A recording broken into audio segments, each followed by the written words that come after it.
de todos, y hoy especialmente de Fray Carlos, que viene a acompañarnos un rato y también a saludarnos. Así que le dejo la palabra a él para que dé inicio a este encuentro de hoy. Bueno, yo quería saludarlos.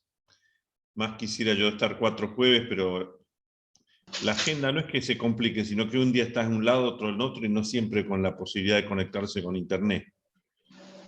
Bueno, una pequeña oración hago en nombre del Padre, del Hijo y del Espíritu Santo. Amén. Pidiendo al Espíritu Santo nos haga gustar todo lo que es bueno, lo agradable, lo que Dios quiere, según el mismo Espíritu. Y lo pedimos por Jesucristo nuestro Señor. Amén. Nuestra Señora de la Merced, ruega por nosotros. Ruega por nosotros. Bueno, hoy leía el mensaje del Dicasterio para la Evangelización de los Pueblos, para la jornada misionera, ¿no? Que es este domingo, si no me equivoco, y esa frase tan bella de los Hechos de los Apóstoles: nosotros no podemos callar lo que hemos visto y oído. Hechos 4:20. Y pensaba que como Lucas se da de la mano, si bien en un tiempo totalmente distinto al del Evangelio de Juan y a las cartas de Juan, porque Juan en la primera carta escribe, ¿se acuerdan? Así empieza: lo que existía desde el principio, de nuevo, lo que hemos oído, lo que hemos visto con nuestros ojos, lo que hemos contemplado y lo que hemos tocado con nuestras manos acerca de la palabra de vida, eso es lo que les anunciamos. La palabra de Dios se ha hecho visible, audible, tangible, y podemos agregar olfateable, gustable, como para cubrir los 5 sentidos externos, ¿no?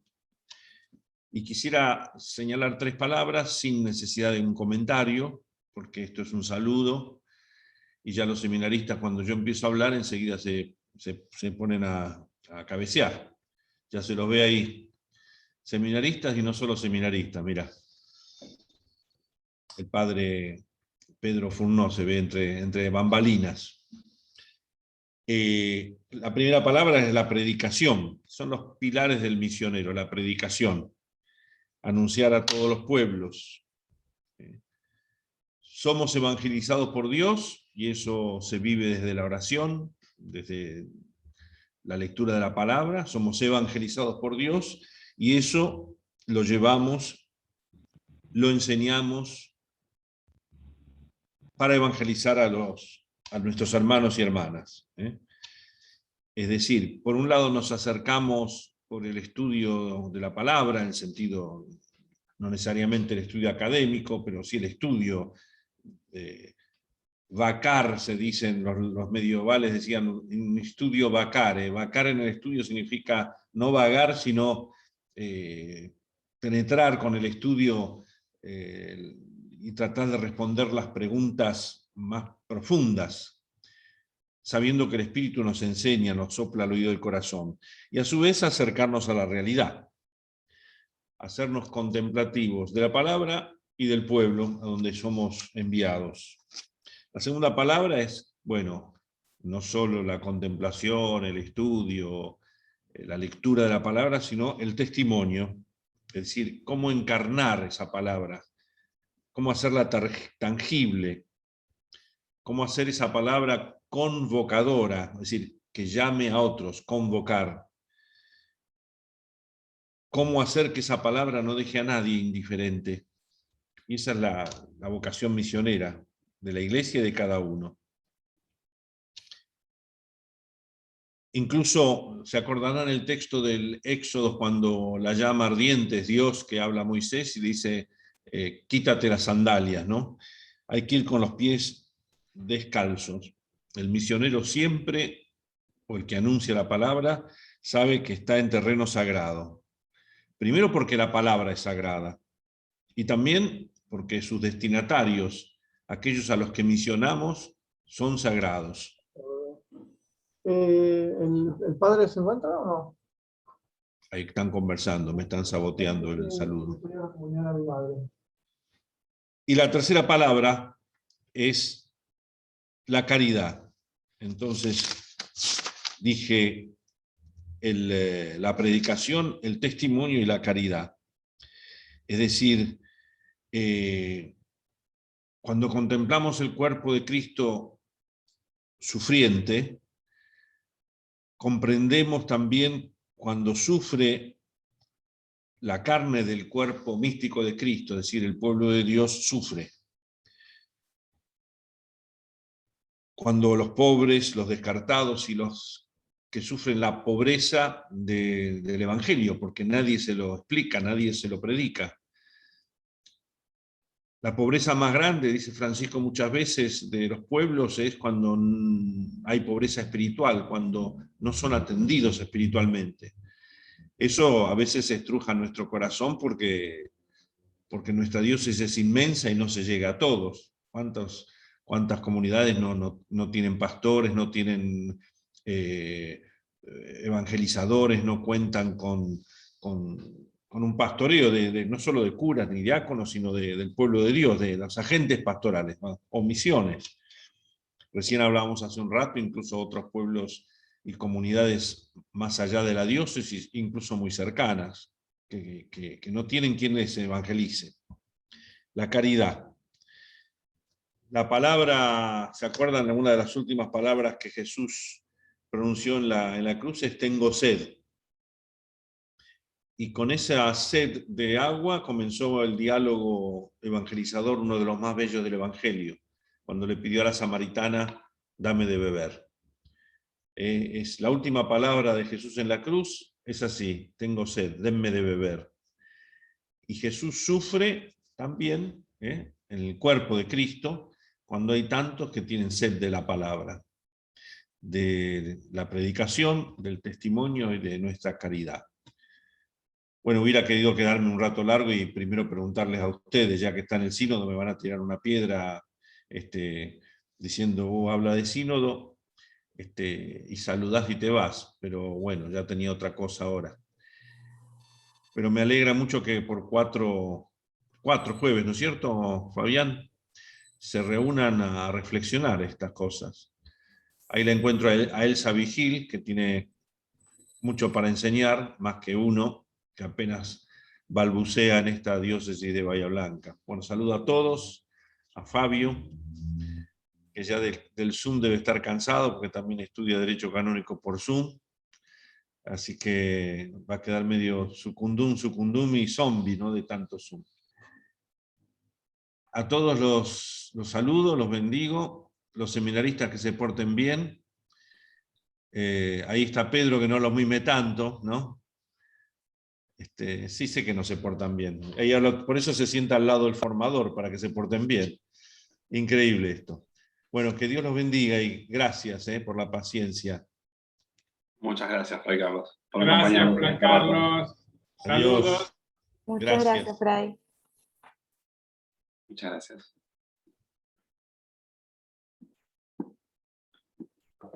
Bueno, vamos a continuar entonces, Fabián. Bueno, está el padre Fabián y está el padre Fabio Olar también, que son los que nos van a acompañar en este tramo. Les pedimos por ahí mantener los micrófonos apagados, en silencio, así podemos llevar a cabo bien la charla y cualquier cosa, si hay alguna pregunta, obviamente levantan la mano, preguntan eso, no hay que escucharlos bien. Así que bueno, Fabián. Bueno, lo presento brevemente a Fabio. Ya hicimos la oración, después Celes nos va a hacer una oración para cerrar antes de terminar. Fabio es párroco de la parroquia Santa Teresita de Bahía Blanca.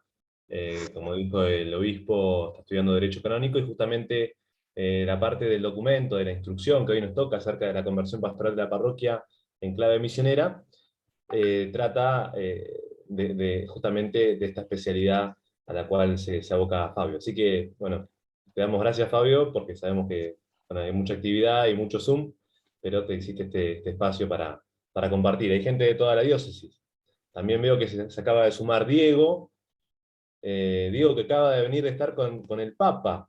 Bueno, después nos contará algo de Renova. Gracias por sumarte y por estar siempre, Diego. Bueno, Fabio, te doy la palabra y bueno, Pedro nos va a acompañar pasando la presentación de PowerPoint. buenas tardes y bueno, muchas gracias por la invitación. Bueno, cuando me contactó Fabián, digo, sí, sí, no hay problema. Habíamos visto el documento y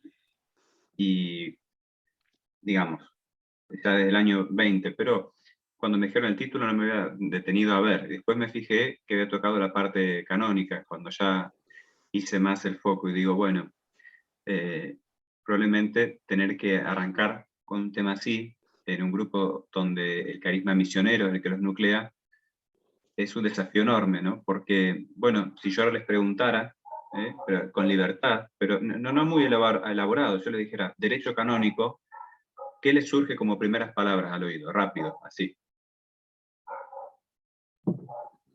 No los escucho igual, ¿eh? Dígame, sí. ¿Les parece algo apasionante, súper misionero y dinámico el derecho? Se me hace como a justicia, no sé. Se me viene a la mente justicia. Nancy. ¿Alguien más? Sí, no hay problema, ¿eh? Uno no se ofende, lo primero que viene. Suena a legislación. Parece una parte como más fría, ¿no? En cuanto uno habla de evangelización y de misión, suena como la parte más... Uno piensa en la misión que hacemos en el verano. Atractiva, capaz, ¿no? Claro, pensamos en la visión del verano y el derecho canónico y uno puede decir, ¿qué puede tener que ver? Parece que está justo en las antípodas, porque mientras estamos yendo a un lugar a misionar, el derecho tiene idea a oficina, a papeles, a carpetas, a leyes, a código. Y sin embargo, lo que dijo Nancy es importantísimo, porque la Iglesia, como sociedad que es decir, vínculos de personas concretas, tiene relaciones y relaciones de justicia. La justicia tiene que ver, es una exigencia humana. Y como el anuncio de Cristo es para todo el hombre, entonces de algún modo necesitamos acoger y abrazar el deseo de justicia que tenemos. No solo de que nos hagan justicia, sino también de nosotros vivir justamente. Y bueno, el derecho canónico no es que Dios lo dejó en el Sinaí, acá tienen el Código de Derecho Canónico, ¿no?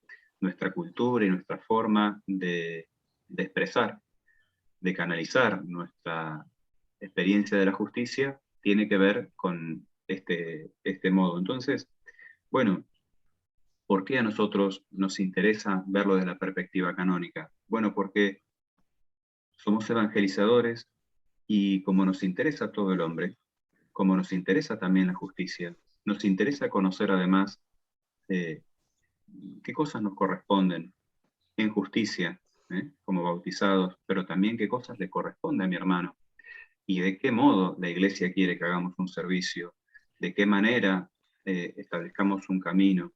Entonces, interesa a un evangelizador maduro, bueno, también esto, porque esto tiene que ver con todo el hombre, también el derecho, también las relaciones de justicia.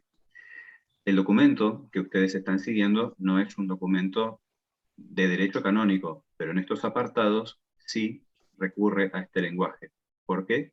Porque está hablando de la parroquia jurídicamente considerada y la necesidad de que algunas parroquias queden vinculadas o bien que se separen, divisiones que tiene la diócesis y también cómo en relación de justicia hay diferentes actores dentro del acompañamiento de las comunidades. Por ejemplo, uno dice, bueno, pero igual a mí la verdad que estamos hablando hace un rato y no termino de ver entre lo que yo hago con el grupo misionero de la parroquia y lo que el cura me habla de la justicia. ¿Alguna vez les ha pasado de tener que discutir con el párroco o con alguien a quién le corresponde? Padre, hace mucho que estamos nosotros acá. ¿Por qué ahora nos viene a disolver el grupo? Padre, si hace un tiempo que estamos caminando y este es un carisma que estamos viviendo y es legítimo, y a mí me dijeron que la Iglesia por el bautismo nos da este derecho, no es un regalo del párroco, nos da un permiso, el superior nos da permiso de vivir un carisma, sino que nosotros somos misioneros y la Iglesia legítimamente, ¿les ha pasado una vez tener que discutir con algún cura por el carisma que viven o por el lugar donde están? Sí. ¿Les ha pasado a veces de tener que decir, no, pero esto es de otra parroquia, esto es de la parroquia vecina, acá no podemos ir, acá tenemos que pedir permiso? ¿Les ha sucedido alguna vez algo de esto? Sí.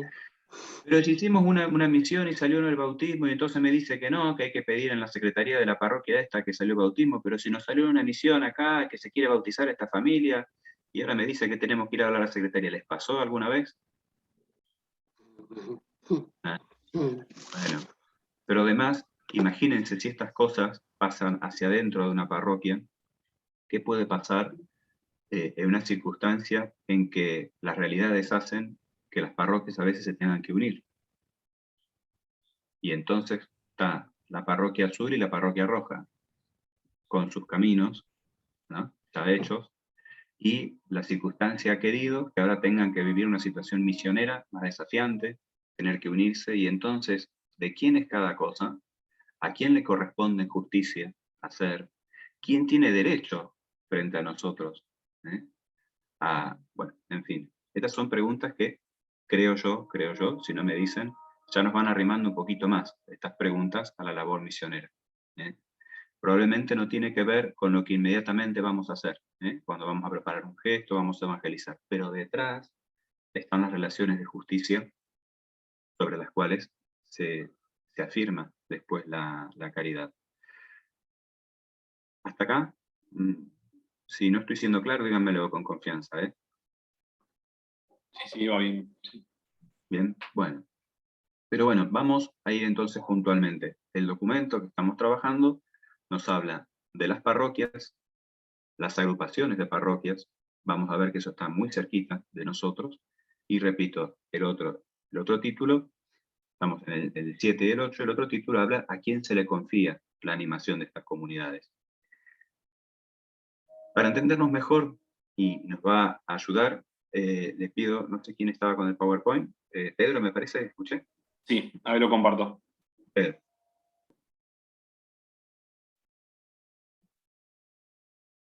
Ahí se ve. Bien. Sí, bueno, Pedro, pasamos. La parroquia y otras divisiones internas de la diócesis. Perdón, Pedro, déjalo un cachito ahí, que algo preliminar. El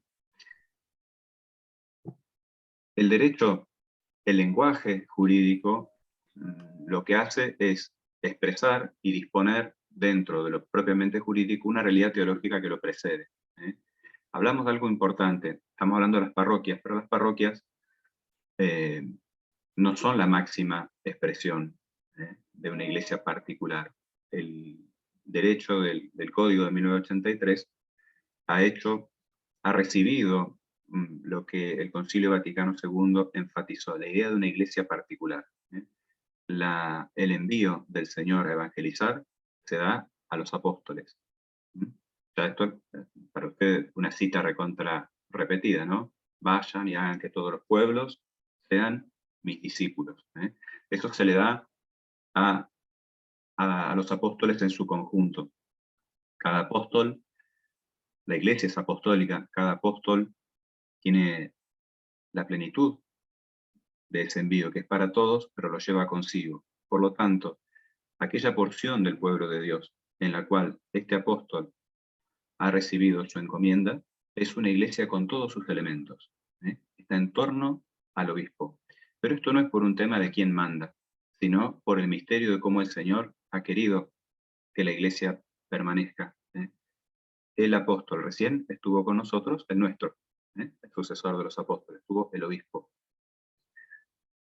Porque por los apóstoles nos llegan los sacramentos, por los apóstoles llega la predicación de la palabra. Por los apóstoles nos llega, en más de un caso, la palabra legítima en algunos aspectos.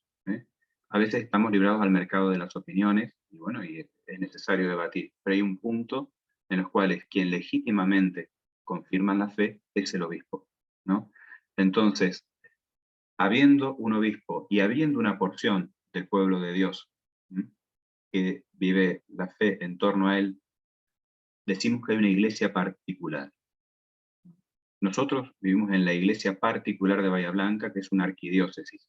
Hay otras formas de iglesias particulares.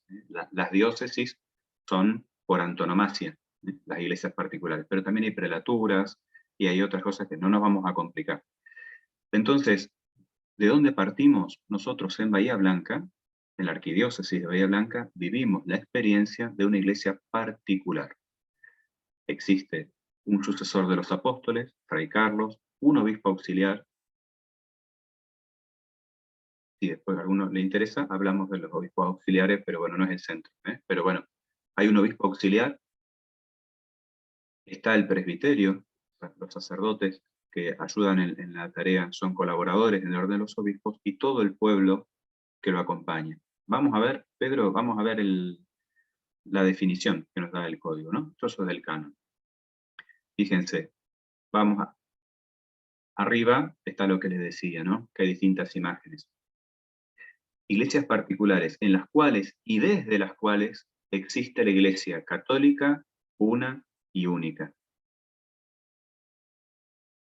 Nosotros tenemos una experiencia de la Iglesia cuando vemos en torno al obispo un conjunto de fieles, una comunidad estable.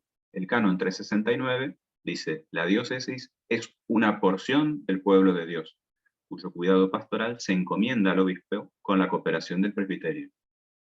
Y acá, ¿no? De manera que, unida a su pastor y congregada por él en el Espíritu Santo mediante el Evangelio y la Eucaristía, constituye una iglesia particular. Y atención, remarcamos, en la cual verdaderamente, no es un símbolo, no es verdaderamente está presente y actúa la Iglesia de Cristo, una, santa, católica y apostólica. Por lo tanto, Pedro, por favor, pasa más. Esto que vemos acá es la arquidiócesis de Bahía Blanca.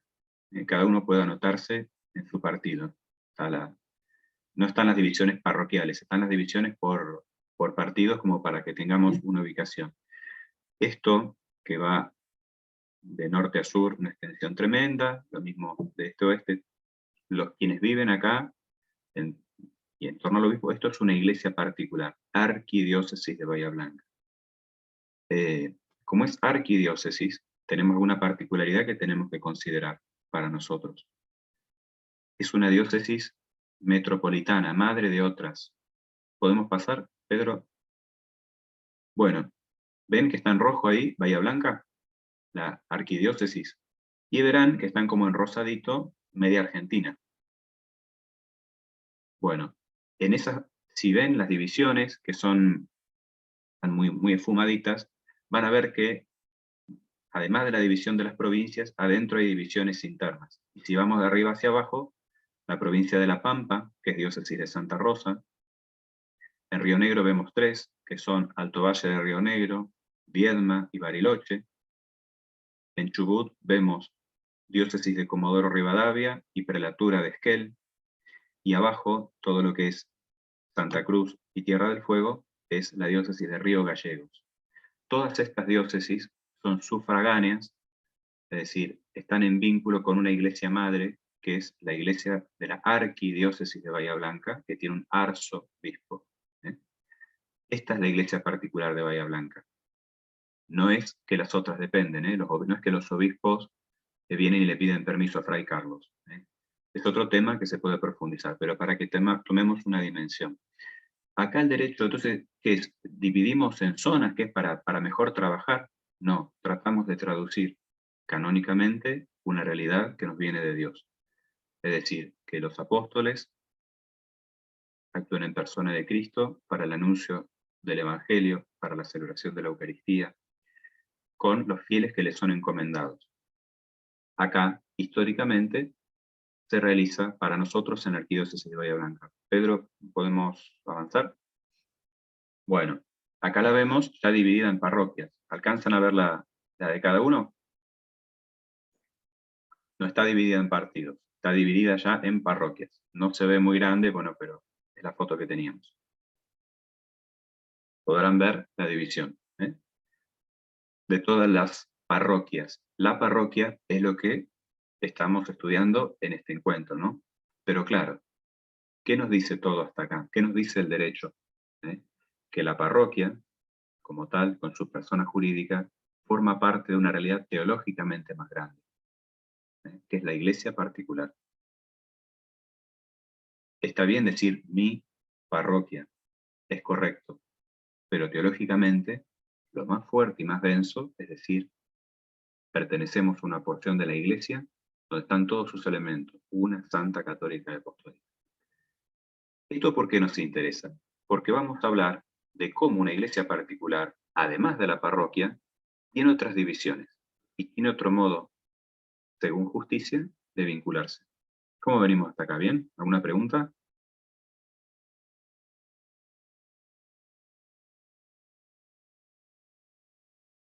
Bueno, ahí en el documento nombra un montón de realidades que, léanla, no merece la pena que estemos leyendo. Muestra divisiones históricas, es decir, cómo han tenido que ingeniárselas.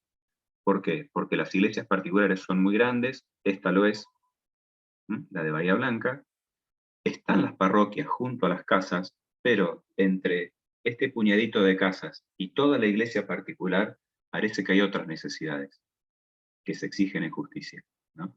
Entonces han tenido que organizarse de otra manera.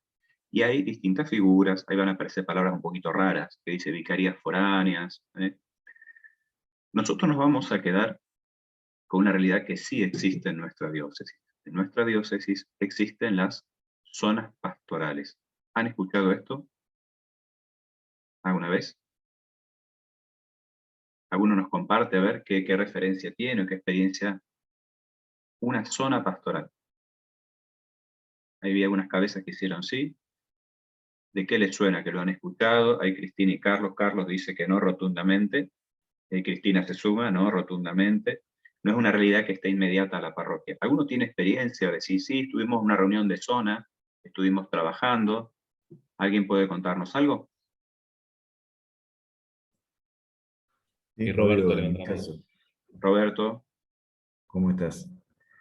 A mí me ha tocado estar en reuniones de zona pastoral al oeste de la provincia de Río Negro con la congregación claretiana, ¿sí? Hoy compartíamos el espacio con una parroquia de la ciudad de Buenos Aires, que no recuerdo en este momento. Entonces medio como que se dividían dónde teníamos que distribuirnos nosotros, con los chicos del Colegio Claret, y ellos en qué poblaciones iban.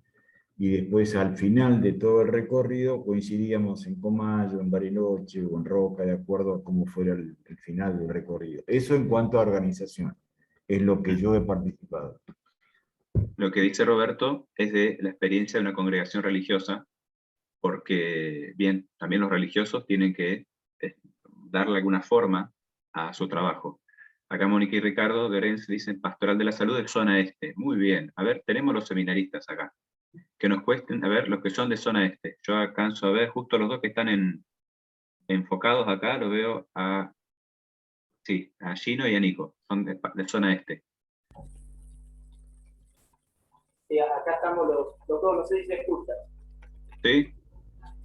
No, bueno, lo que nosotros conocemos de las zonas pastorales de nuestra diócesis, que son 4, como se divide en la zona este, particularmente José Luis Chávez, y en el extremo, un poquito más al centro, de Dorrego, o bueno, la zona norte, que está Güell, Suárez, nuestros pueblos, zona centro, después zona sur, la patita de la provincia, el interior. Y bueno, lo que conocemos son esas las dimensiones. Yo ahora les pregunto a todos, de todas las parroquias de la diócesis, piensen, yo voy a nombrar la zona sur, que decía Chino recién, piense que están las parroquias de Patagones, Stroeder, Pedro Luro, Médanos. ¿Estamos? ¿Nos representamos más o menos el paisaje? Bueno, y ahora yo les digo, la zona este, ¿no? Y les digo, San Cayetano, González Chávez, Tres Arroyos, Coronel Pringles, Coronel Dorrego, Monte Hermoso, ¿se parecen estos lugares?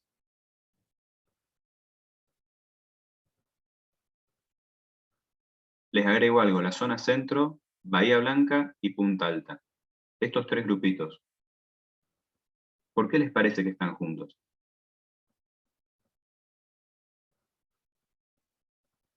Estas parroquias. ¿Por qué están agrupadas? No es que hay que adivinar una respuesta, ¿eh? ¿Qué les dice la intuición? ¿Por qué tenemos agrupados? Por proximidad. La proximidad, muy bien.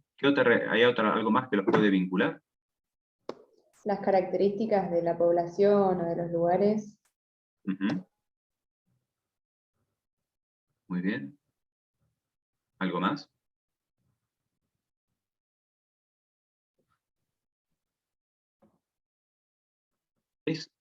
Fíjense, las distancias son las mismas en el sur y en el centro. ¿Cuántas parroquias en Bahía Blanca? 12. ¿Y en cuánto están repartidas? Muy poquito. ¿Cuántas parroquias hay en el sur? 4. Miren el tamaño en el mapa nomás. ¿Se parecen las realidades de las parroquias? La economía de la zona sur. ¿Alguno conoce zona sur? ¿Qué se cultiva?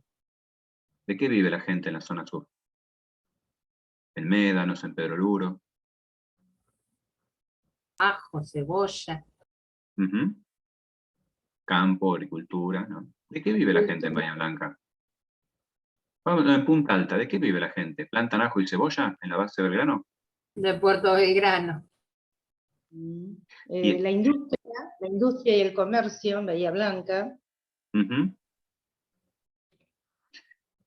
Hay grandes colectividades de migrantes en la zona sur.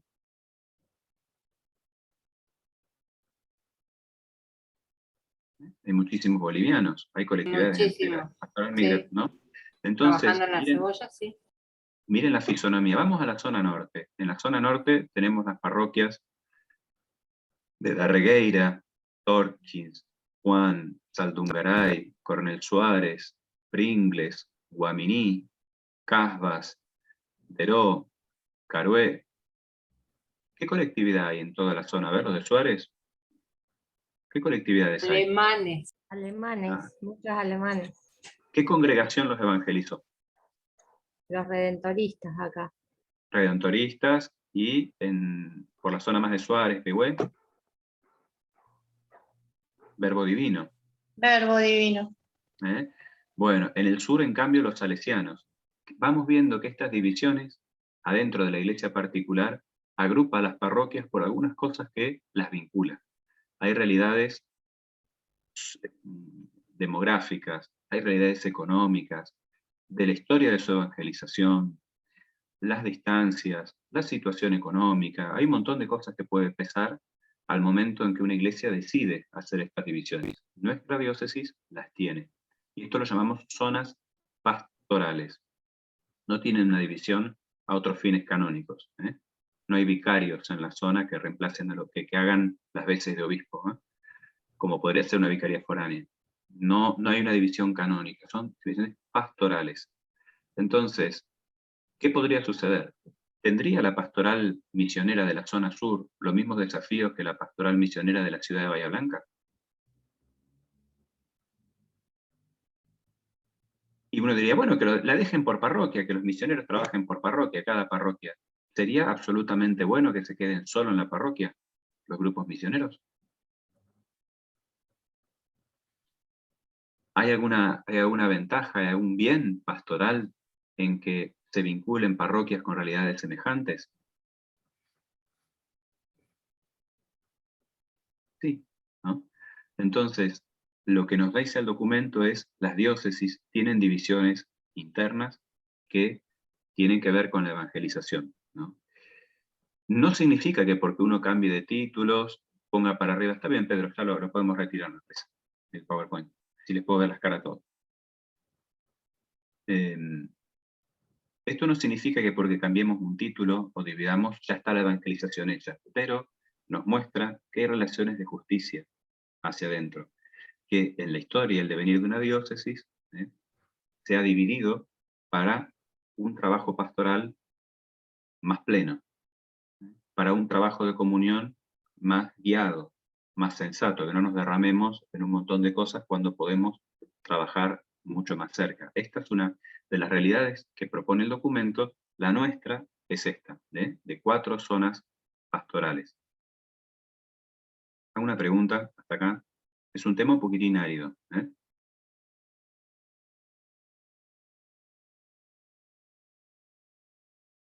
Ahora, yo les pregunto, ¿tienen experiencia de haber trabajado con parroquias vecinas en zonas pastorales? ¿Les han contado? Bueno, antes de la pandemia hemos trabajado bastante en la zona este. Hemos trabajado bastante con la pastoral, sobre todo de jóvenes, y articulado bastante con algunos grupos. De hecho, se hacían, no sé, retiros de caminos, por ejemplo, en las misiones. Y se ha trabajado bastante en eso. Entonces, a principio de año, por ejemplo, compartíamos algunas reuniones de la Pastoral Juvenil en Desarrollo y nos juntábamos varios de la zona. Y bueno, eso, a través de los años eso nos dio una mayor continuidad y un mayor conocimiento de la región, ¿no? De nuestra zona. De Pringles estoy hablando, yo estoy en Pringles, desde ahí, ¿no? Por ejemplo. Esto es nosotros, Fabio, nosotros, Cristina y yo, por nuestra tarea en el movimiento de cursillos, compartimos con gente de la zona este, de la zona oeste. Tenemos un conocimiento de cómo manejan el proceso de estar insertados en una comunidad y hacer la tarea de evangelización, ¿no? Pero a mí personalmente me había quedado una expresión de Fray Carlos cuando en algún momento de réplica al obispo de reclamarle sacerdotes en Bahía Blanca, dijo Fray Carlos, dice, ustedes no tienen problemas, porque ustedes si les falta el párroco en un barrio, se corren hasta el otro barrio y les queda cerquita. Piensen en las comunidades donde tienen un solo sacerdote y cientos de kilómetros de distancia entre una comunidad y otra. Esa gente necesita con más urgencia un sacerdote que ustedes. Y a mí me había quedado doliendo. Yo, mirá cómo nos desprecia. Y entiendo, con tu explicación, Fabio, muy didáctica, entendí el concepto. Es muy difícil en esas comunidades donde son grandes distancias. La gente vive de una a otra de grandes distancias. Los vecinos no son como los míos. Y hay un solo párroco a veces, y a veces medio, y a veces ninguno. Es muy difícil la forma de encarar la evangelización en una ciudad grande donde hay 12 parroquias y 100.000 fieles a un lugar donde hay un solo párroco, 10 parroquianos y mucha distancia. La evangelización tiene también esas variantes.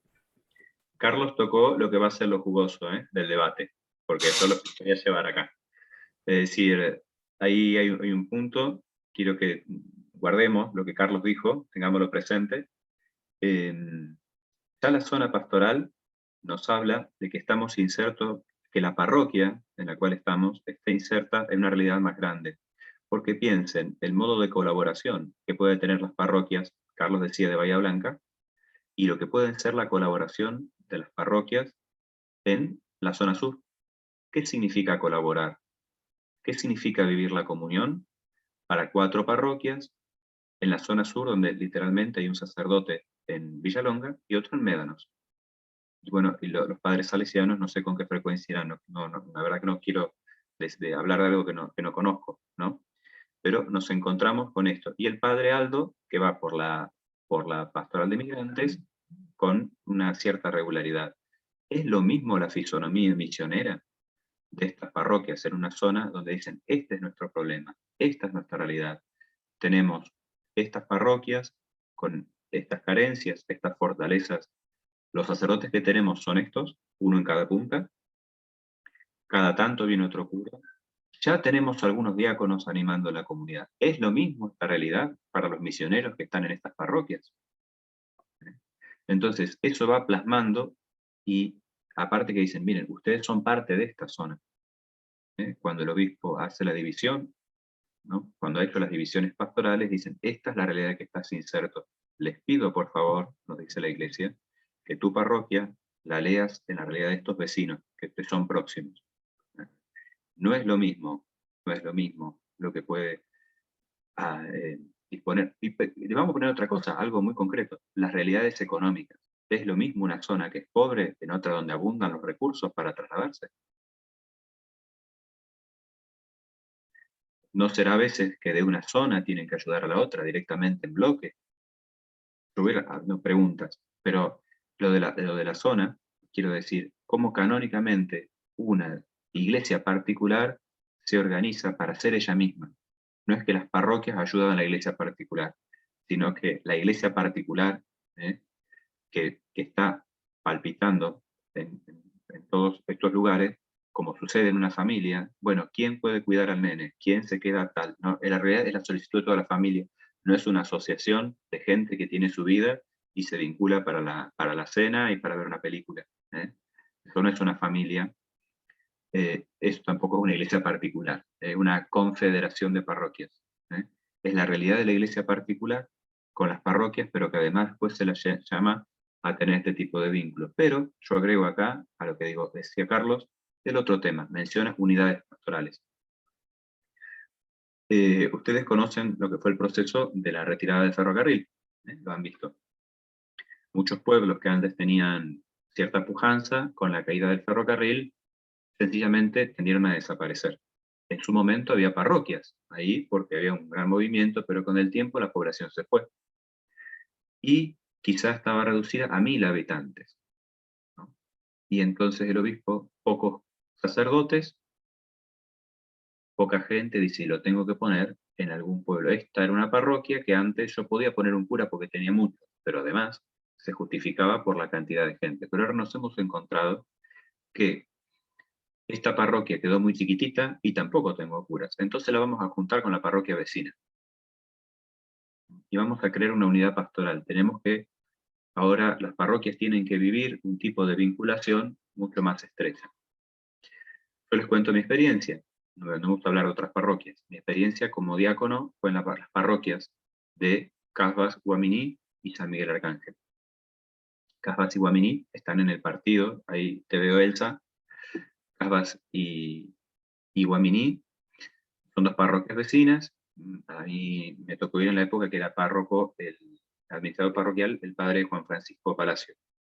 Bueno, estas dos parroquias mantuvieron su personalidad jurídica, que la tiene por el derecho, la debe tener, pero se juntaron pastoralmente, compartían el sacerdote, pero también tenían colaboración. Por ejemplo, había que traer a alguien para la catequesis, porque había algún tipo de, juntaban plata y llevaban a alguien de la pastoral de la salud. Bueno, esta vez lo vamos a hacer en Guaminí, todo el mundo a Guaminí. Ahora vino alguien para la catequesis, vamos todos a Bonifacio, ¿no? Entonces, estas dos parroquias estaban en una unidad pastoral sin perder su personalidad jurídica, que significa que los patrimonios no se deben confundir, que los bienes no se pueden pasar de un lado para otro, que los libros parroquiales deben mantenerse, porque siguen siendo dos parroquias que ahora se encuentran en una unidad pastoral. Para los de Bahía esto puede resultar un poco extravagante, porque dice, ¿y esto cuándo pasó? Pero para quienes están en las otras zonas, dicen, sí, claro, sí, Espartillar alguna vez tuvo cura, pero ahora lo atiende Pigüé. A ver, ¿tienen otro registro de otra unidad pastoral? Donde antes había una parroquia con su párroco y ahora ya eso no es así.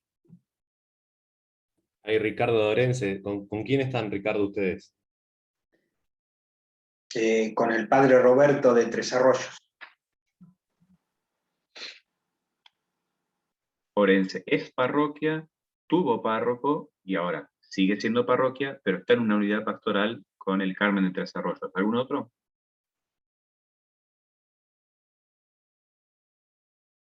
No sé si nosotros acá en San Miguel Arcángel de Cerri antes vivían los párrocos, siempre vivieron los párrocos acá, pero ahora no tenemos más párroco que viva acá. Bueno, en el caso de ustedes, Nancy, hay un sacerdote que acompaña la vida de tu comunidad, pero no está en una unidad pastoral con otra parroquia, como si yo te dijera, por ejemplo, Ingeniero White, para poner algo vecino. No es el caso de ustedes. Sí, de hecho está sucediendo, por ejemplo, digo, con Casbas y Guaminí. También a su modo, entiendo que también la parroquia de Stroeder con la de Pedro Luro. Bueno, ¿qué significa esto? Que las parroquias se han unido pastoralmente. El documento es más preciso en cuestiones canónicas, una cosa aburridísima para decir ahora a la noche, ¿no? Pero ¿qué nos está hablando? De realidades que se abren dentro de nuestra iglesia particular, y realidades que tenemos que leer desde el espíritu, porque qué experiencia yo, tuve, por ejemplo, estaba en Guaminí, que era la parroquia de Guaminí, íbamos a Bonifacio, que siempre había sido capilla de Guaminí. Era impresionante cómo esta comunidad se había acostumbrado a animar la vida de su capilla con un vigor, con un interés, una creatividad tremenda, que a veces, lo tengo que decir, también lo pasé en otra parroquia que estaba anteriormente, yo antes estaba en la parroquia San Luis Gonzaga, las capillas tenían una mayor dinamismo. Bueno, porque tenían que hacerse cosas que cuando está el cura presente no siempre se da del mismo modo, ¿no? Entonces, el otro título que sigue habla de las otras presencias en las nuevas unidades pastorales. Habla de los curas, habla de la imagen, de la figura de los curas a los que se les confía in solidum. Nosotros no tenemos eso todavía, así que no voy a abrir puntos que no existen, pero sí tenemos ya la realidad de diáconos que están animando la comunidad, y ahí está mencionado. ¿Alguno conoce alguna comunidad donde el diácono es la presencia estable? Sí, en Guadalupe, ahí en Bahía Blanca. Esa es capilla. Bien. Es una Saldungaray.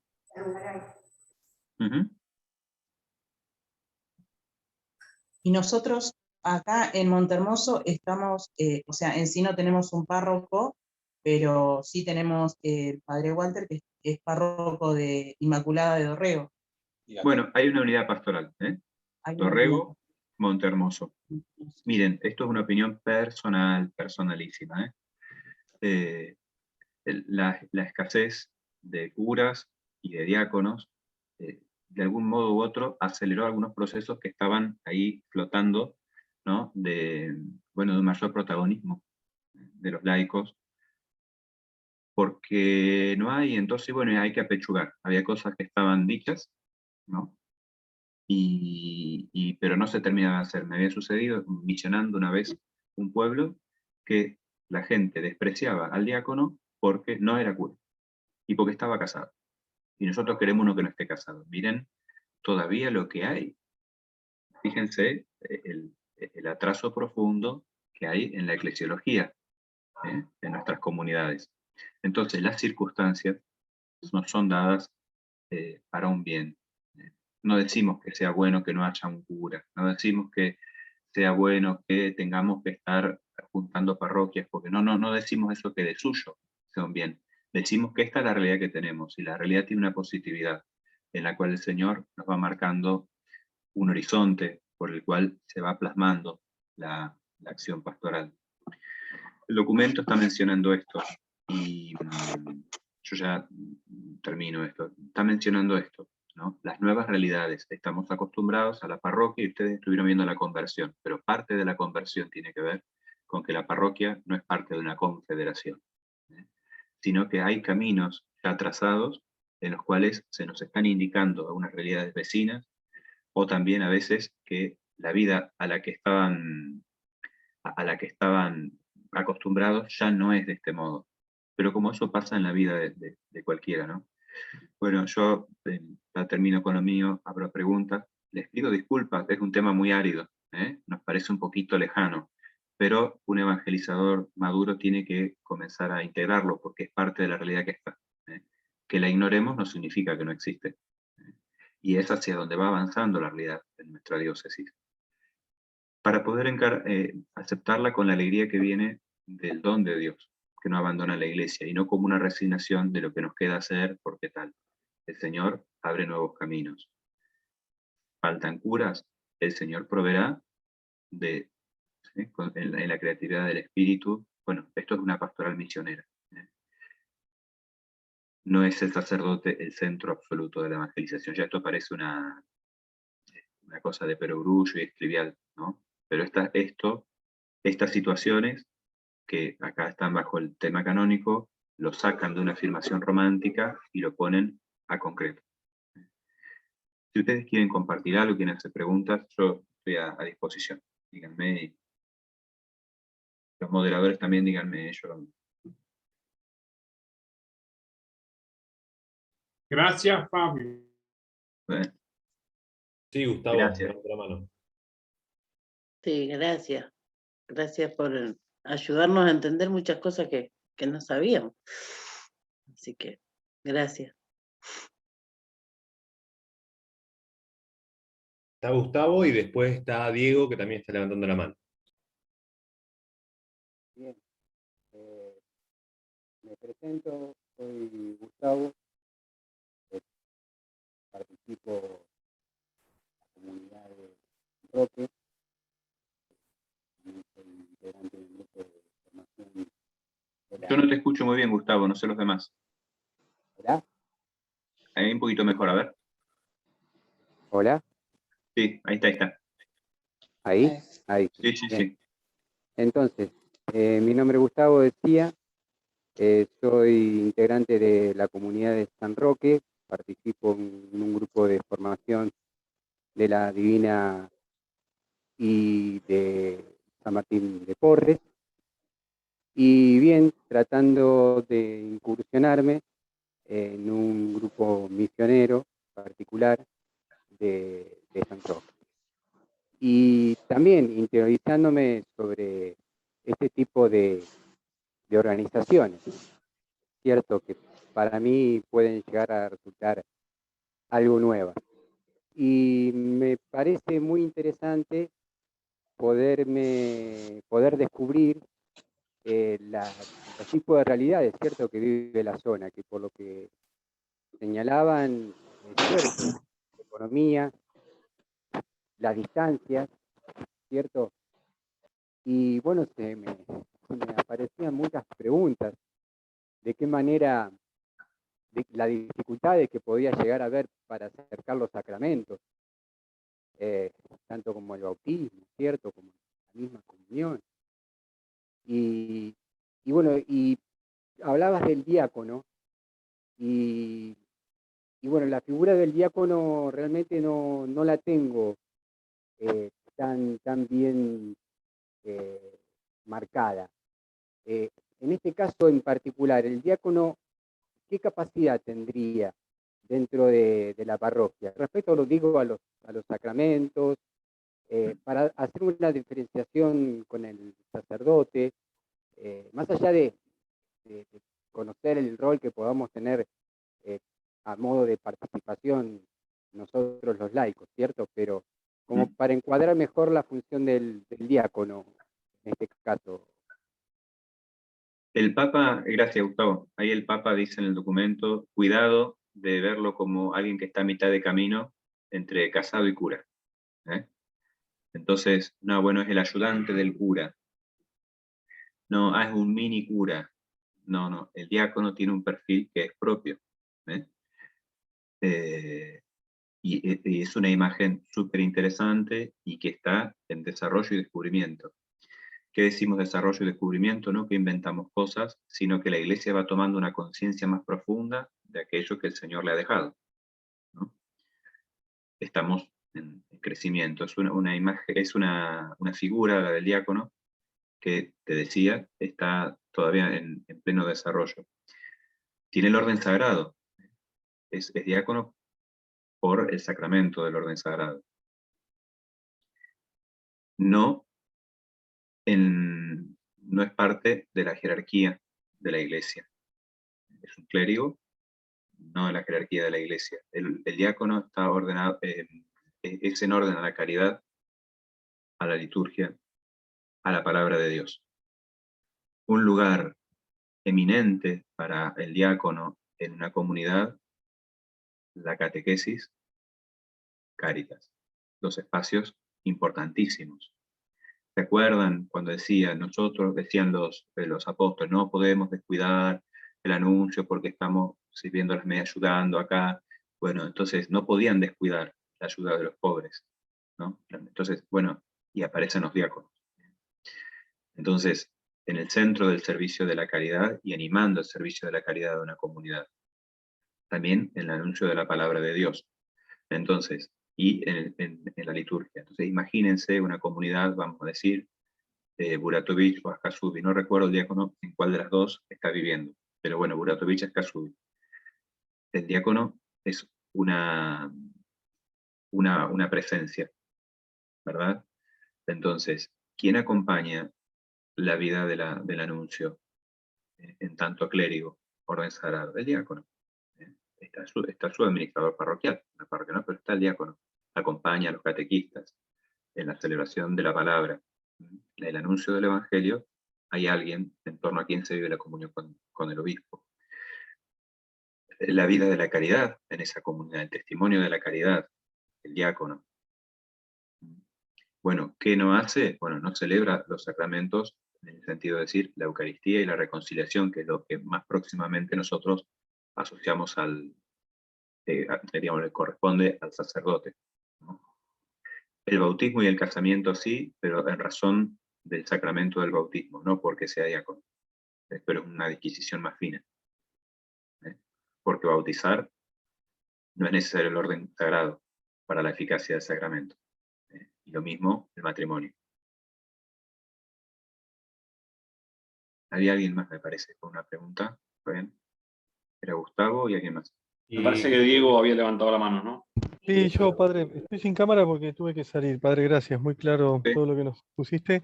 Padre, hablando del derecho canónico, a ver si, espero no tirarte porque no es específico del tema, yo pensaba, ¿no? Pero porque no lo sé, si no hay párroco en algún pueblo, en algún lugar, por cualquier motivo, ¿no? Y no hay diácono, bueno, claramente los laicos podemos llevar adelante la comunidad. ¿El derecho canónico prevé algo de lo que podría ser el consejo pastoral? Digo, habla del consejo pastoral porque no va a liderar o no va a animar una comunidad solo un laico, tiene que ser un equipo de laicos. Desde el derecho canónico, ¿aparece algo particular de esto, padre, ya? Sí, el consejo pastoral tiene tratamiento canónico y muy firme, claro.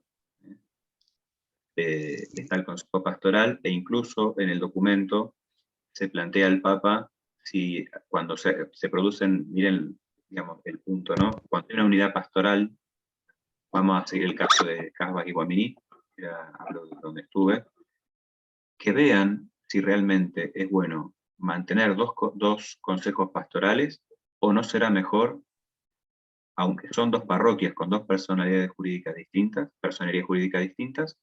si no será mejor unificar un consejo pastoral, porque de hecho están viviendo un camino pastoral común. No obstante, el consejo pastoral no es el encargado de la parroquia, ¿sí? Puede haber casos, incluso, por ejemplo, para celebrar los matrimonios, está el caso en que puede ser un laico autorizado. Entramos a cosas canónicas muy finitas, que por ahí, para la charla de esta noche yo no quiero abrirme demasiado, ¿no? Pero una cosa es que el obispo autorice determinadas circunstancias. Bueno, en este hospital estamos esta enfermera para el tema de los bautismos, en caso de peligro de muerte, bueno, vamos a designar allá, que pensemos en el Amazonas. Y bueno, si se quiere casar a alguien, ¿qué hacemos? Ni el cura, ni el diácono. ¿Quién? Bueno, entonces está la figura del laico autorizado, pero bueno, eso requiere cosas finitas. Pero una cosa es que el obispo confíe algún tipo de tareas al diácono, a un laico, y otra cosa es la encomienda pastoral de la parroquia como figura. Lo natural es que tenga un párroco. Si no lo tiene, tiene un administrador parroquial. Si no lo tiene, eventualmente se le puede confiar al diácono la animación, pero lo normal en nuestra diócesis, como no están declarados los territorios de misión de otros formatos, siempre hay una parroquia vecina, en algún momento vas a dar con un párroco. Si te corres 1, 2, 3 parroquias de por medio, pero en algún momento lo vas a invocar. Te vas a encontrar un párroco al cual le confían la administración parroquial. ¿Por qué? ¿Porque tiene que ser solo un cura? No, porque es una parroquia, ¿no? Y la parroquia está definida, ¿no?, de suyo, como hay un grupo de fieles y hay un sacerdote con ellos. Si dijéramos, no, estamos en un territorio de misión, bueno, entonces canónicamente hablamos de otra cosa. Ojo que yo no estoy hablando en un sentido teológico profundo, sino decir, la parroquia como forma jurídica de suyo supone que tiene un párroco, está ordenada a un párroco.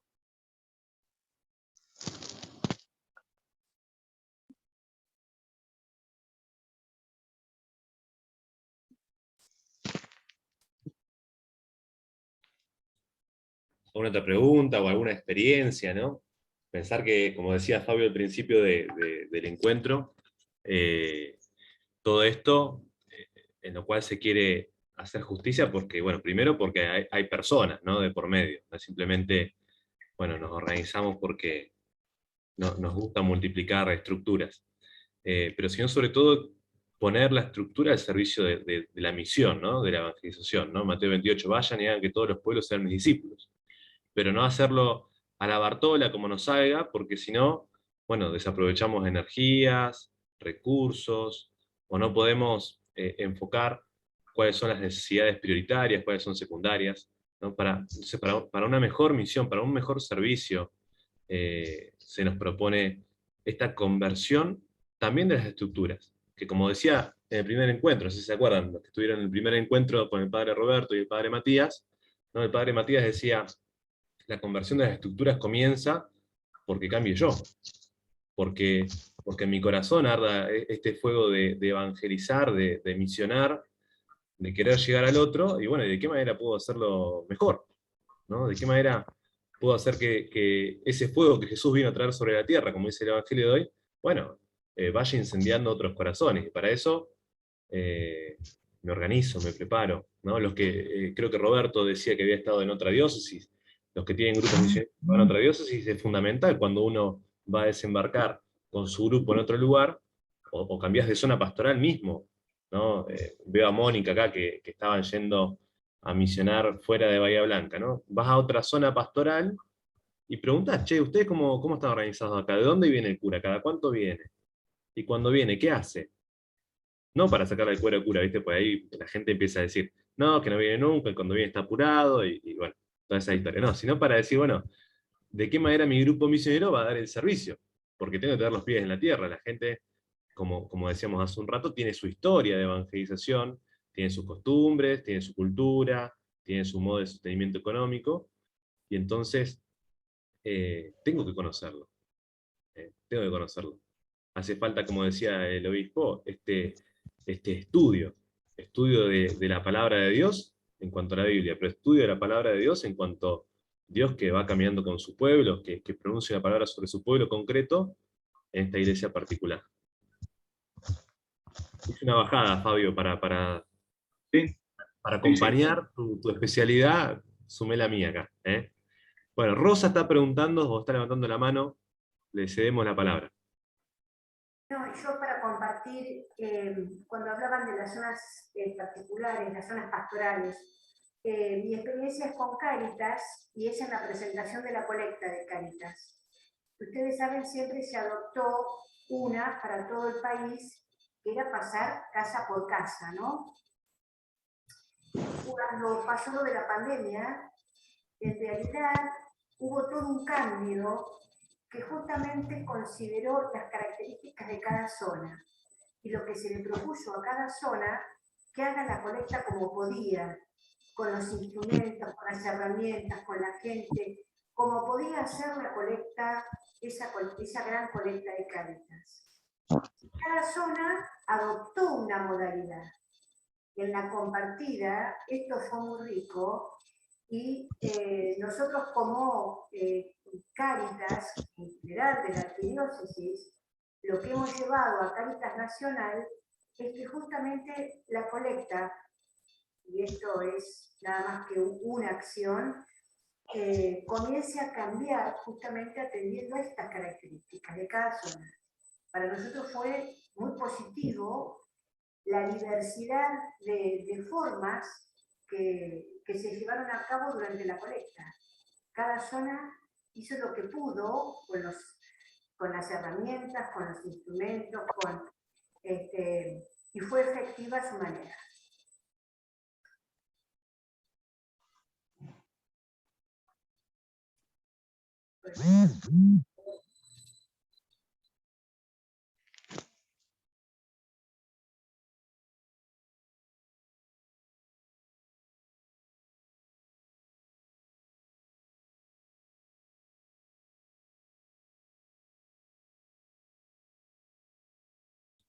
Carlos.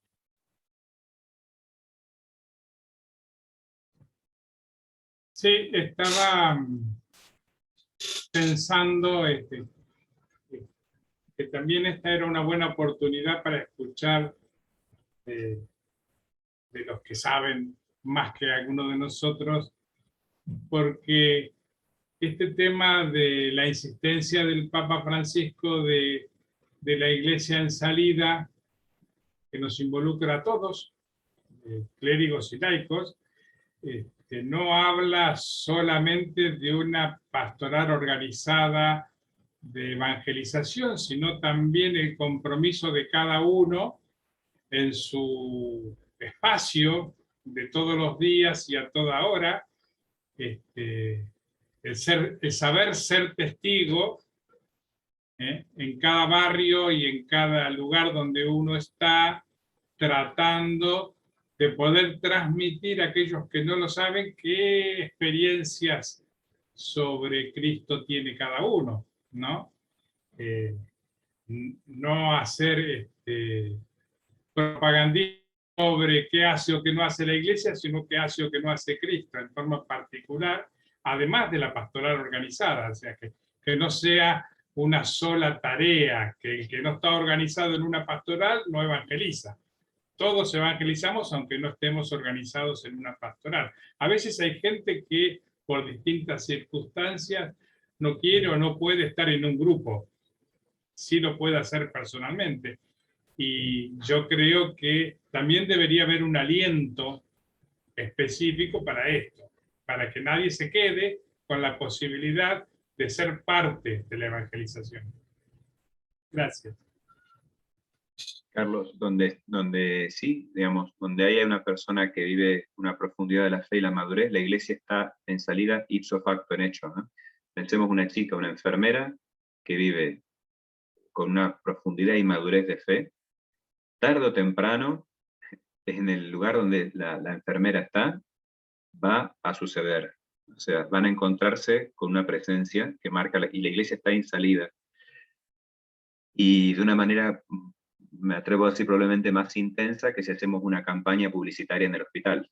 O sea, porque hay una presencia en ese lugar. Hay una persona que vibra a profundidad de la fe, un docente, cuando vas a la despensa. Yo no me acuerdo no me acuerdo grandes cosas que hicieron por mí, pero sí algunas presencias que vivieron su fe delante de mis ojos y mi corazón, mis catequistas. No me acuerdo lo que me enseñaron, pero no me olvido de ellas. La iglesia estaba en salida porque allí donde yo estaba había alguien que vive en profundidad. Todo esto no es que la fe se defiende con la organización. Lo que estamos hablando es que Dios sale a nuestro encuentro y nos muestra la realidad de la vida. Te puede pasar que Cristina, Carlos, no los conozco, ¿no? Están ahí, pero... Y te cayó a vivir un hermano con vos.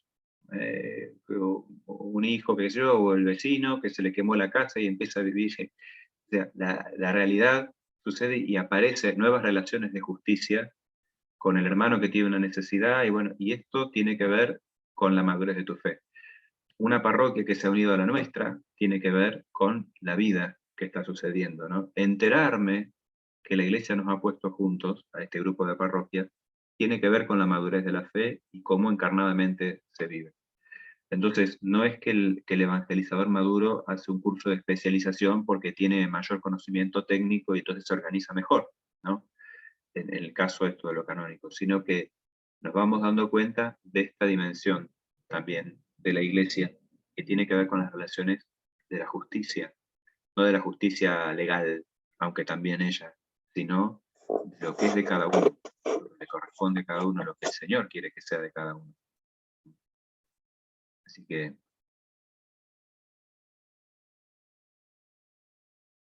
Me quedo a disposición de los moderadores.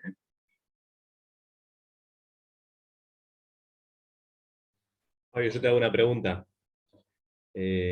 ¿Cómo podemos vincular, digamos, esta necesidad de dividir el mundo en diócesis, ¿no? Toda la iglesia que pisa, ¿no?, sobre esta tierra, que peregrina en esta tierra, ¿qué necesidad hay de dividirla? ¿No genera como una identidad que me separa del resto de la iglesia, pertenecer solamente a la iglesia de Bahía Blanca? ¿Cómo se vincula, cómo podemos relacionar el envío misionero de Jesús, que es a todos los pueblos, y yo solamente hoy me estoy anoticiando de mi iglesia particular? Nosotros vivimos algo, las preferencias son el método de Dios. Es decir, yo voy a la escuela, tengo un montón de compañeros, pero evidentemente hay algunos que por A, por B, hay una preferencia. Es decir, tenemos un gusto, un interés, o nos conocemos de chiquitito, misteriosamente estamos más cerca. Y a través de la preferencia nosotros conocemos una experiencia que quisiéramos repetirla con otros. Es bueno el amor universal, pero lo conocemos en el particular. Porque yo tengo un gran amigo, después me gustaría ser amigo de otro, y me gustaría ser amigo de otro, y la caridad bien entendida empieza por casa, entiendo, ¿no? Entonces, el método de Dios es de a uno para llegar a todos. La iglesia particular nos ayuda a ser concretos en la fe, concretísimos.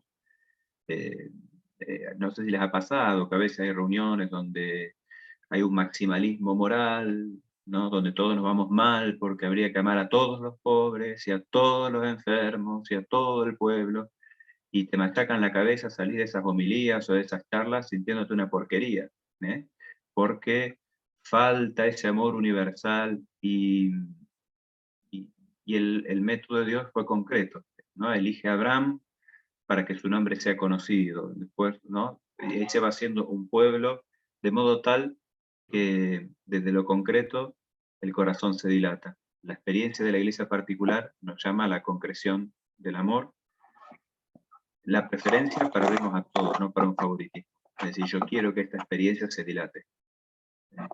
Porque nosotros conocemos a Jesús, queremos que el vecino de enfrente también lo conozca, pero primero hemos vivido algo interesante nosotros. Nos ha gustado, nosotros queremos de todo, se lo tenemos que contar a otros. Entonces la iglesia particular tiene distintos medios que nos obliga a ser concretos en la fe. Gustavo está levantando la mano, me parece, ¿no? Sí. Fabio. Acerca el micrófono, Gustavo, y... ¿Me escuchás? Ahí. ¿Me escuchan? Sí. Ok. Bien. Con respecto a lo que decía Carlos, me surge algo para acotar, ¿cierto? Con respecto a la animación. Y con respecto, más bien, o encaminarla a la animación, a la participación del laico. Hay veces que, no sé, me parece que los laicos que participan son siempre los mismos. ¿A qué me refiero? Que son siempre los mismos los que están en el Ministerio de la Música, o sea, en el coro, que son siempre los mismos los que leen las lecturas, que son siempre los mismos los que participan en un rosario antes de las misas. ¿Y a qué me refiero? Me refiero a que siempre el hecho de que un laico joven o un laico adulto, como somos muchos de nosotros, de los que estamos aquí, bueno, veo a Celeste, que es una cara muy joven, bueno, participemos, ¿cierto? Como laicos nuevos, como laicos animados a eso. Y bueno, y por ahí la función puede estar en nosotros mismos, que nosotros animemos a la participación de los mismos laicos, o que, bueno, el diácono, como me dijiste, que por allí tiene una función también de animar en la catequesis, de animar en la función de Cáritas, bueno, que alguien, digamos, de alguna forma, ¿cierto?, se ponga este poncho y diga, acá estoy para poder animar, para poder acercar a la participación. Me surge esta inquietud por ahí. Yo creo que siempre, o sea, el corazón se mueve por un atractivo, ¿eh? Puede ser que una persona esté muy, muy entusiasmada con algo, entonces nosotros hacemos una convocatoria y el que tiene muchas ganas llega, ¿no? Pero uno siempre invita a participar de una experiencia viva. En mi parroquia, en la misa de 11, tenemos la bendición que conduce el canto el maestro Alberto Tramontana, quizá la persona más grande que tenemos en música litúrgica en nuestra parroquia. Antes invitaba, bueno, es verlo, ¿no? Y es participar del canto para que la gente, cuando diga, ¿quieren venir a participar de esto? Sí, a mí no se me ocurriría rotar al director, porque el que sabe música es Tramontana, ¿no? Pero sí se me ocurriría invitarlos a que hagan un camino con él, de modo tal que poco a poco puedan profundizar. Lo mismo con Cáritas. Mi parroquia tiene la bendición de tener una Cáritas impresionante. Yo la encontré así. Y bueno, hay personas que tienen una gran madurez en Cáritas. Y después llega el voluntario, pero el voluntario no siempre llega con la profundidad de lo que Cáritas implica. ¿Qué haces? Lo invitas a participar la experiencia de estos otros que llevan un camino recorrido, en la idea de que maduren. Entonces, digo, me parece importante, lo que decía vos, Gustavo, invitar a vivir una experiencia, no a formar parte de la organización. ¿No? Bueno, me impresionó cómo trabaja esta gente con los pobres, con los enfermos, con la música. ¿Querés? Vení. Y acá tenés un lugar y se renueva por el fermento de una experiencia viva. No simplemente de que rotamos la comisión. Eso me parece importante. Es decir, cómo hacia adentro del dinamismo del espíritu, en la encarnación de la comunidad, invitamos a formar parte de algo que ya el Señor está haciendo. Como experiencia mía de fiel laico, de diácono y después de cura. Lo que he visto como más fructífero. Señalar los lugares donde vemos que hay una vida e invitar a participar a esa vida que está. Bueno, gracias Fabio, gracias por tu tiempo, por tu dedicación, por tu claridad y por brindarnos estos conocimientos que son difíciles de digerir, pero que se han hecho más cercanos para nosotros. Le doy la palabra a Celeste, ya que Gustavo la menciona, vamos a pedirle que nos colabore entonces para hacer una oración de cierre. Hola a todos, bueno, yo soy Celeste Aranda, soy de Punta Alta, hablando un poco de lo que decía Gustavo, esto de cómo es de esto de la organización. Bueno, a mí me toca hoy en día ser la delegada arquidiocesana de Infancia y Adolescencia Misionera, y esto, yo siempre digo lo mismo, cada uno de esto de vivir el lugar que me toca y la misión de la que me está llamando Jesús, ¿no? Porque uno se siente llamado y uno en ese llamado, Jesús te invita a desempeñar un rol, pero siempre sentirse abierto a que uno está ahí en ese llamado de paso. Estar dispuesto y abierto a que hoy estoy como delegada, en mi caso, y mañana voy a estar en el equipo de pastoral, en otro lugar, en otra zona pastoral, desde otro lugar, pero siempre sentirme en ese sentido de que Jesús me está continuamente llamando y como es no sentir yo ser el centro, sino que sea Él. Y que ese llamado va a estar siempre cambiando y las personas van cambiando, porque hoy me siento llamada a ser delegada, mañana me voy a sentir llamada a salir de misión al Congo, quizás, no sé, Dios dirá, pero en ese sentido de cómo es de de estar abiertos a que los planes de Dios son misteriosos y nunca se sabe. Así que bueno, agradecer a todos los que estuvieron acá escuchando la charla, agradecer a Fabio, que es re lindo escuchar a gente que sabe, porque si bien yo sé esto de las zonas, de la arquidiócesis, que es enorme, pero está bueno saber el por qué está esto así, y entender y estar abierto a esto, a que si bien el llamado es individual, y Jesús nos llama por nuestro nombre, también nos llama a vivir en comunidad. Y esa es la comunidad, el sentido de la misión, que el llamado es individual, pero nos llama a ir de dos en dos, no de a uno. Vivir en comunidad, y eso es lo que quiero cerrar este tercer encuentro, compartiéndoles esta oración, que la mandé en el chat para que la recemos juntos, para terminar este tercer encuentro. Ahí lo mandé. Nos ponemos en presencia del Señor, en el nombre del Padre, del Hijo, del Espíritu Santo. Amén. Amén. Señor Jesús, tú dijiste que cuando dos o más se reúnen en tu nombre, tú estás en medio. Míranos, estamos reunidos en nuestra comunidad cristiana y misionera. Ayúdanos a ser comunidad hogar, de encuentro fraterno con hermanos y hermanas donde cada uno pueda decir su verdad con hondura y confianza. Comunidad santuario, lugar de encuentro con el Señor, Dios de la vida, presente en nuestra historia. Comunidad servidora, al servicio del prójimo y entre los más pobres.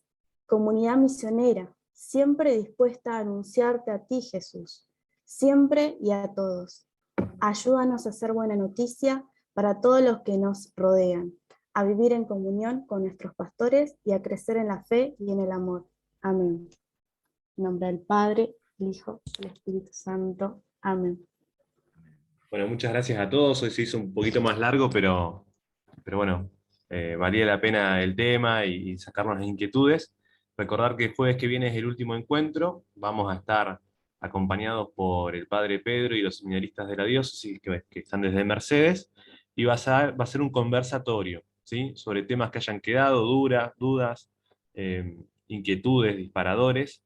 Así que los invitamos a todos para poder cerrar en este último encuentro, este mes misionero que nos invita a vivir la iglesia. Bueno, que tengan una buena noche y que Dios les bendiga. Nos vemos. Gracias a todos. Gracias a todos. Gracias. Nos vemos la próxima. Gracias, buenas noches. Nos vemos el jueves. Chao. Gracias. Gracias.